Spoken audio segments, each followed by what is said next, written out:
이가 니까야에서 2, 위대한 장에서 16, 대반열반경에서 7, 성체 건설의 내용을 구글 노트북 LM AI에게 양심 분석을 시켰다. 질문. 거센 물결이나 강물을 건넌 이들은 다리를 만들고 늪을 뒤로 하고 떠났습니다. 어떤 이들은 아직 뗏목을 엮고 있지만 지혜로운 이들은 이미 건너갔습니다. 위에 부처님 말씀을 양심의 원리로 분석해줘. 답변. 이 구절은 괴로움을 극복하고 깨달음에 이르는 과정을 비유적으로 설명하며 특히 지혜의 중요성을 강조하고 있습니다. 깨어있음.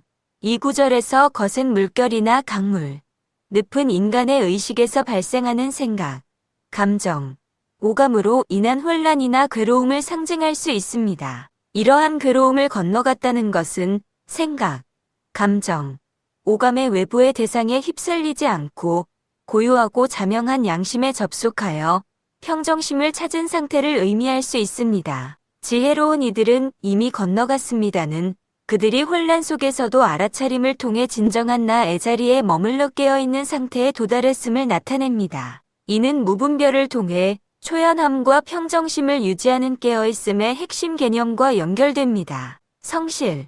다리를 만들고 뗏목을 엮고 있지만이라는 표현은 견성을 하기 위한 꾸준한 노력과 정성을 의미합니다. 이는 성실의 원리가 요구하는 박학, 신문, 신사, 명변, 독행과 같은 체계적인 노력 방식과 일맥상통합니다.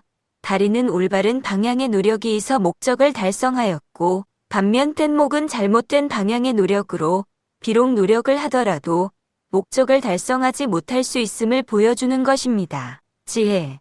구절에서 가장 명확하게 드러나는 원리입니다. 지혜로운 이들은 이미 건너갔습니다는 지혜가 괴로움 극복의 결정적인 요소임을 강조합니다.